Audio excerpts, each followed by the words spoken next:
كلنا شفنا سلسلة انكريدبلز إن كان البارت الأول أو حتى البارت التاني، وكمان شفنا الأسرة اللي عندها قوة خارقة، وكل واحد من الأسرة دي يمكن يكون عنده قدرة مختلفة عن الشخصية التانية، ولكن طبعا كلهم مش زي بعض. وهنا بقى بنيجي لجاك أو خلينا نقول عليه عدنان زي ما عرفنا كده من الدبلجة العامية المصرية. عدنان بنكتشف إنه مش عنده قدرة واحدة فقط، ده عنده قدرات فعلا كتيرة.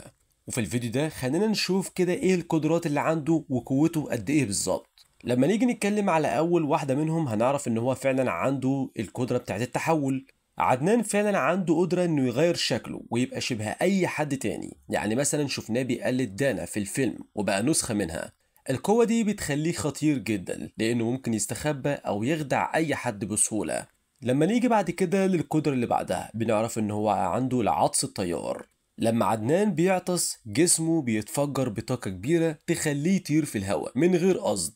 القوة دي مضحكة وخطيرة في نفس الوقت لأنه مش بيتحكم فيها، ممكن تلاقيه فجأة طار لحد السقف أو بره المكان كله بس علشان خاطر عطس. القدرة اللي بعدها هي الطفو هنا طبعا غير الطيران. عدنان بيقدر يعلق نفسه في الهواء كأنه بالونة صغيرة من غير ما يقع ولا حتى يمشي، وشفنا حاجة زي كده في الفيلم الخاص بيه لما المربية اتفاجئت انه طالع فوق في الهوا وقاعد يضحك. القوة دي بتخليه يبان كأنه طفل عادي بيلعب، بس الحقيقة انه عنده سيطرة على جسمه. غير كمان قدرة التضاعف، عدنان فعلا عنده قدرة انه يعمل نسخ كتير من نفسه، يعني بدل ما يكون طفل واحد فجأة تلاقي حواليه 5 أو 6 أطفال شبهه بالظبط. الموضوع بيكون فوضي وكمان مضحك في نفس الوقت لأن كل نسخة ليها شخصية صغيرة كده. في مشهد الراكون كان في نسخة منهم مبسوطة جدا وهو بيلعب معاه وكأنه لعبة. كمان عنده قدرة إن هو بيعرف يتحول لوحش شيطاني.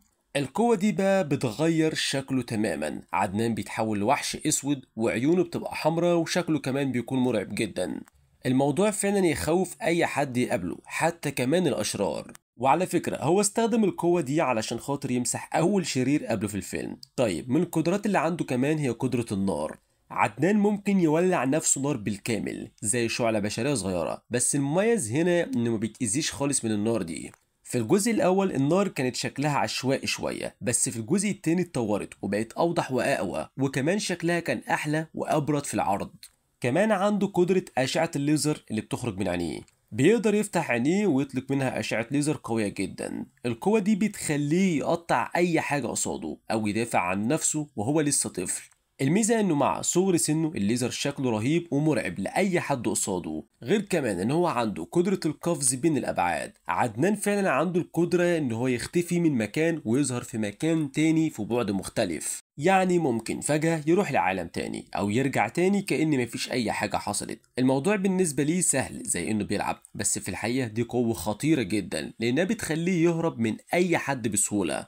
ولو عاوز بقى نظرية على القدرة دي في السريع، فخليني اقول لك ان في نظريه فعلا طلعت حوالين القدره دي قبل كده، ان هو فعلا ممكن يكون اختفى في مره من المرات وراح للعالم بتاع شركه المرعبين المحدوده. لان لو خدت بالك في المشهد وقت ما بو ظهرت فعلا عند شركه المرعبين المحدوده او في المدينه بتاعه المرعبين او الوحوش، بعدها في ناس كانت بتقول عليها ان هي طلعت ليزر من عينيها. ولو ربطت ده مع عدنان هتلاقيه فعلا هو مطابق شويه، انه ممكن فعلا يكون اختفى في وقت من الاوقات وراح لمدينه الوحوش، وهناك فعلا كان بيلعب معاهم او ايا كان وخرج ليزر من عينيه. فهي نظريه بسيطه بس تستحق فعلا التفكير. كمان بنعرف ان هو عنده قدره القنبله. في لحظه معينه عدنان بقى زي القنبله كهرومغناطيسيه صغيره، طلع طاقه قويه جدا دمرت المبنى حواليه.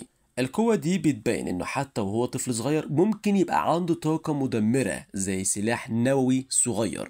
كمان عنده قدرة المعدن، ان هو يحول جسمه كله المعدن لامع وقوي جدا، يعني لو حد حاول يشيله او يسيطر عليه هيلاقيه تقيل جدا ومستحيل يتهز. عنده كمان قوة خارقة مع انه فعلا بيبي، بس عنده قوة عضلية خارقة. شفناه بيشيل حاجات تقيلة جدا كأنها ولا حاجة، وكمان رمى راكون بعيد جدا من غير ما يتعب. القوة دي بتخليه مش بس خطير، لا ده كمان يقدر يدافع عن نفسه بسهولة من أي حد أكبر منه.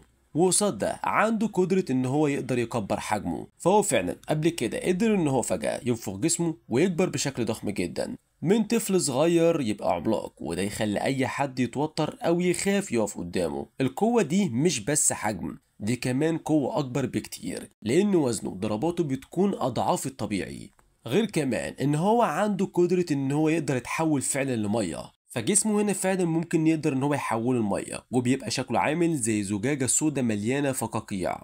القوة دي تخليه صعب جدا يتأذي، لأن إيده أو رجله لو اتقطعت هترجع تتجمع تاني، وكمان ممكن يهرب من أي مكان ضيق وهو في صورة مية.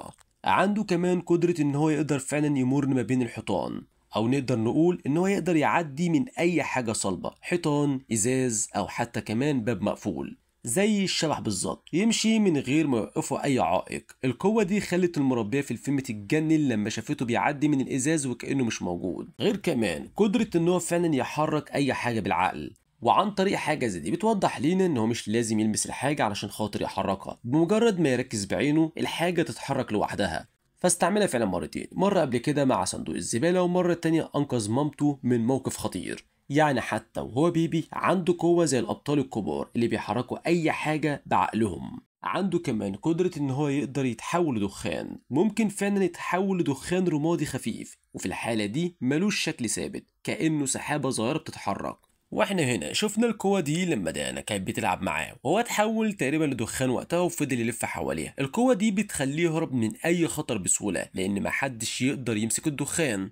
عنده كمان قدرة إن هو فعلا يقدر يتحول لمادة لزجة، وبنعرف هنا اللي بيحول جسمه كله لمادة طرية ولزجة زي العسل أو مثلا أي حاجة تانية من نفس النوع. القوة دي بتخلي اللي يحاول يمسكه يتزنق فيه وما يعرفش يتحرك. شفناه بوضوح لما راكون هاجم عليه فتحول لمادة لزجة علشان خاطر يمسكه يمنعه من الهجوم. غير كمان ان هو عنده سرعة فائقة، يعني ممكن يجري او يتحرك بسرعة رهيبة لدرجة انك ما تلحقش تشوفه، زيه زي اخوه فلاش. مرة استعمل القوة دي وهو بيلعب، خلص لعبته بسرعة خيالية كأنها اتعملت في ثواني. القدرة اللي بعدها كمان هي قدرة التصغير، فعلا عنده القدرة ان يصغر نفسه جدا لدرجة يبقى قد الحشرة، والقوة دي بتخليه يعرف يدخل في اماكن محدش يقدر يدخلها او يستخبى من اي خطر، رغم انه صغير اصلا، بس لما فعلا بيصغر نفسه كمان بيبقى شبه نقطة بتتحرك. وعنده كمان قدرة عدم التأثر مع كل المعارك اللي بياخدها. فعلا عدنان عنده ميزة انه ما بيتأذيش حتى بعد الخناقة الكبيرة اللي كانت مع الراكون، جسمه ما فيهوش خدش واحد. القوة دي بتخليه شبه غير قابل للكسر أو حتى الأذى مهما حصل حواليه. وده اللي وصلنا للقدرة الأخيرة، إنه فعلا بيقدر يولد شرارات زرقاء من جسمه زي الكهرباء بالظبط. الشرارات دي ممكن تصعق أي حد يلمسه أو يقف قصاده. وخد بالك القوة دي خطيرة جدا لأنها بتجمع بين سرعة الهجوم وصعوبة التقرب منه.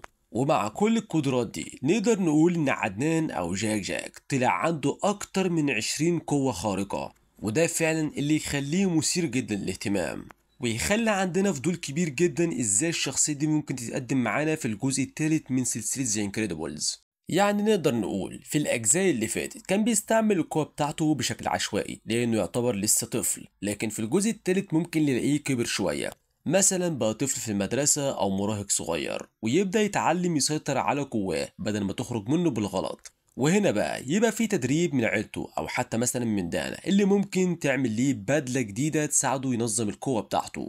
فهو لحد دلوقتي عنده 21 قوة، وده يخليه اوفر باور فعلا. علشان كده ممكن في الجزء التالت تركزوا على قوة أساسية زي مثلا الليزر من عينيه او القوة الخارقة او القفز من الابعاد، مع استخدام باقي القوة في مواقف كوميدية او وقت اللزوم. ففي الجزئين اللي فاتوا كان مجرد طفل، لكن في الجزء الثالث ممكن يبقى عضو اساسي فعلا في انكريدبلز، يبقى معاه بدلة رسمية ويشارك مثلا مع باباه ومامته، وده في مواجهة الاشرار، وده كمان يخلي الفريق اقوى بكتير. بس بالرغم من ده كله اكيد يعني مش هيخسر الجانب الكوميدي بتاعه، ممكن يفضل يعمل مواقف مضحكة باستخدام القوة بتاعته زي ما تقدم معانا في البارت الأول أو حتى البارت التاني. فيا ترى إيه أكتر قدرة من قدرات عدنان عجبتك؟ كالعادة هستنى رأيك في الكومنتات، ولو أنت أول مرة تدخل على القناة ووصلت لحد هنا ما تنساش بقى سبسكرايب شير كومنت لايك علشان خاطر ده كله بيساعدني ويدعمني، وأشوفكم الفيديو اللي جاي. سلام.